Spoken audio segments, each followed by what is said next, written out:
บ่อยสูงค่ะบ่อยสูงพี่ๆน้องๆผู้ปันแห้งข้าวใส่หมะหอมกกอกค่ะเมื่อได้ก็เป็นวันที่11เดือนธันวาคมที่5ปี2025ในตอนรายการเฮาค่ะตอนได้เดียวเนาะพี่น้องค่ะมารับถอมด้วยข่าวเงาเดี๋ยวมีอยู่2ตอนค่ะตอนที่1ในปริเขาก้มกำโตนางก้นหนึ่งค่ะในตัวตามตั้งพีดโจ้เอาสาวอ่อนสาวแจ๊ดนั่นกว่าขายโตปันลาวปานแขในข่าวเงาเที่ยงโหนึงค่ะอันนี้ก็มีแห่งการยานเมืองก้อนหนึ่งเป็นปฏิฆาตตั้งปอเฒ่าก้อนหนึ่งเสถึงที่ปอมีลองยื้อกันมีคนรู้สึกสายใจกว่าในนั้นค่ะอ่อนตั้งเปิ้นได้ก็เข้ามาถ่อมด้วยข่าวเงาโหในอ่อนตั้งค่ะเนาะเมื่อวันที่10เดือนธันวาคมที่5ปี2025ในตั้งฝ่ายเจ้าหน้าที่ภูมิพลพ่อนเขาหลายปานหลายฝ่ายป้าเจมฝ่ายกดทัดกวาดล่างก้นกาขายก้นค่ะเลยคมกันเสียก็ติ้งยอบไหลนางสาวดาวประกายอายุเลย21ปีที่หมู่ที่8เอิ้งเก้งหลาวเจอเว้งเก้งหลาวเจตอนเก้งใหม่ในยึดไหลป้าโฟนหนึ่งลูกว่าจังหนังไหนลองตั้งเปิงเป็นมันได้ก่อแต่เงินมาเมื่อพ้องเหลือนทนที่3ตีป่นมันนั่นค่ะตั้งฝ่ายเจ้าหน้าที่ภูมิพลพรเขาในก็ไล่เอาตั้งพิษ นางยิ่งหลายๆก็เขาได้มีเป็นจุ้มเป็นหางเฮ็ดจังไหนค่ะเนาะชื่อห้องว่านางสาวคอนจิรา นางสาวปุษดิน นางสาวปณิดา และนางสาวนรัตน์พรในเจอเขาในถูกเจ้าหน้าที่เขาเอาตั้งพิษย้อนประว่าจู้เอาสาวอ่อนสาวอีดสาวแจ๊ดอายุ18ปีลงไตที่อันอำไปยามนอนจอมไผปองว่าก็เป็นสาวสวยปีแจ๊ดๆนั่นน่ะนะให้กว่าคายโตปัน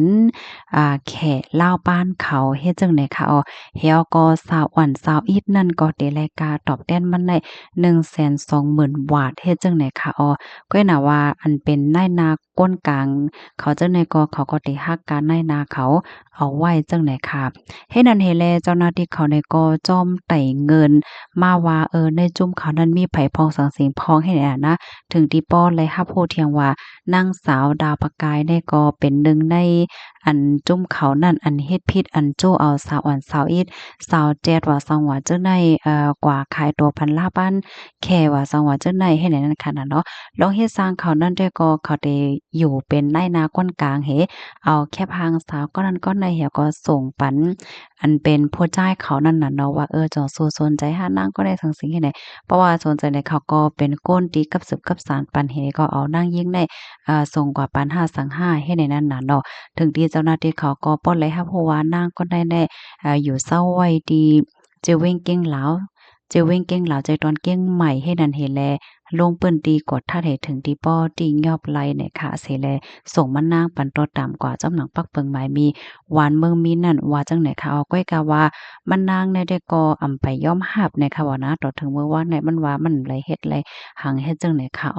ข้อมูลในกอคาเลยเปิงอิงออกมาที่ห้องการข่าวช่อง7ออกไว้ค่ะเนาะสื่อข่าวไทยหลายๆห้องการก็ออกไว้เนี่ยค่ะข่าวโหในก็มีก้นตั้งนำค่ะเนาะที่อันปันตั้งหันถึงว่าภายที่มีลูกยิ่งหลานยิ่งเนี่ยก็ไฮไลต์ปันฟังนำน้ำไฮไลต์สตินำน้ำป้อเปิ้นโจ้ก่อแลก่อลีก็ไฮไลต์สตินำน้ำเสกำเฮ็ดจังไหนคะมันก็ว่าเหลือเสเหตุการณ์จังไหนยาก้อยมก้าก็มันมีเพต่างลองต่างหังจอมมาเทียงในนั้นค่ะปยก็มันก็ปันตาหันถึงว่าเพราะว่ามาต้วยกับปานมื้อเหลียวในเนาะต้วยในหนังสือตรงวงว่าสังว่าจังได๋แหน่ลองการใจตื้อเพราะว่าจาดปานใจเงินใหญ่เงินนำซื้อโคกของกาคันใหญ่ลงจังได๋บางอันก็มันเป็นอันเต้อยู่บางอันก็เปิ้นเอามาจ้อในกันเฮ็ดจังได๋กล้วยเหแลสังถกเนี่ยมันก็เฮ็ดให้สาวอ่อนสาวอีดในใครแลเงินว่าอันนั้นก็ใครแลอันนี้เขาใครแลเหก็ขอยเปิ้นให้ก็ถึงดีไปเส้นทางจังไหนกว่าในก็ซ้ำจังเป็นก็เปิ้นนั่นแหละให้แลปันฟังสติเขานำตาไหนก็มีคนตั้งนำปันตั้งหันถึงจังในอยู่ค่ะลูกที่ข่าวเงาโหได้เห็นกำในเฮาคาเทออนกันมาถ่อมด้วยข่าวเงาเที่ยงโหนึงค่ะ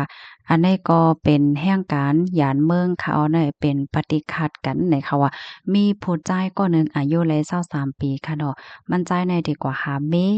มันก้อยกะว่าอันเป็นปอเฒ่าอายุ70ปลายซ้ำปันเข้าในแลเขาในก็ไล่พิดกันไล่หิมกองกันเหก็เลื่อนสุดก็ปอเฒ่านั้นย่ายยื้อถึงที่บ่รู้สึกสายใจกว่าค่ะลองตั้งเปิงเป็นมาได้ก็เป็นเมื่อคำว่ากลางค่ำ7โมงวันที่10เดือนธันวาคมปี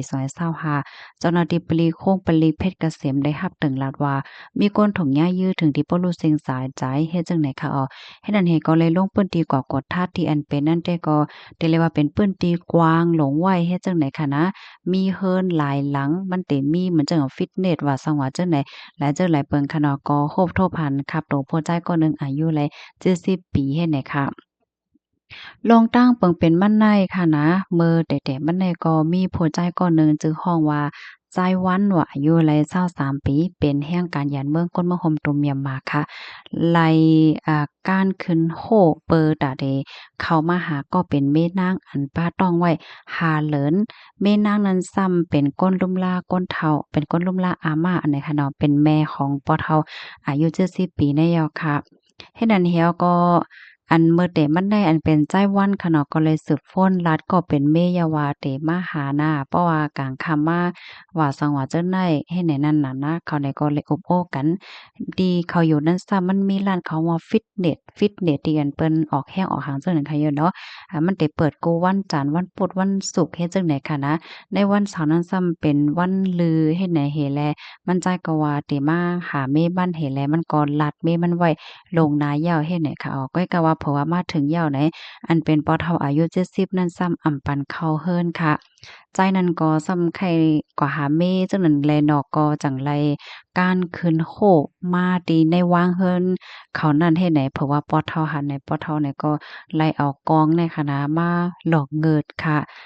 มาหลอกเงิดจังนี้น่ะนะเขาเนี่ยก็ไล่ขิมกองกันค่ะถึงที่หมักกองนั้นหลั่นให้ก็ตึกให้ปอเฒ่าถึงที่ปอ รู้เสียงสายใจให้ไหนคะอ๋อสืบนั่นในใจวันนั้นก็เลยเอาตั้งกองให้ขี่รถเครื่องให้ก็ไปก่อเฮ็ดจึงไหนคะอ๋อตั้งฝ่ายเจ้าหน้าที่ภูมิพลพ่อนเขาในก็เตรียมจ้อมหาตัวเสียก็มาปั่นตัวตามกว่าจำหนังปักเปิงหมายมีวันเมืองมีนั่นไหนคะต่อถึงเมื่อคำว่ากลางคำได้ก็ไปติ้งยอบไลโตใจวันนั้นว่าจังไหนคะอ๋อค่ะข้อมูลอันนี้ก็ค่ะเลยปรีมาที่ห้องการข่าวมาติชนออกไว้เนี่ยค่ะ พี่น้องค่ะถ่อมกันอยู่ที่ไรตั้งไรต้องตักมาไรค่ะเนาะครับถ่อมยังใครปันได้หันถึงไรเพิ่มเทียมจังหือก็เพิ่มเทียมมาไรอยู่ค่ะหนังหือพี่น้องค่ะโกติโกตั้งค่ะเนาะบ่ได้เลยครับถ่อมขาวเงากันนั่นก็ในนอจอยกันสืบเปิ้นแพเช่กว่าเสกัมเนี่ยค่ะยินจมยินนำค่ะย้อนให้อยู่ลีรถเพศกันค่ะหมอยสูงค่ะ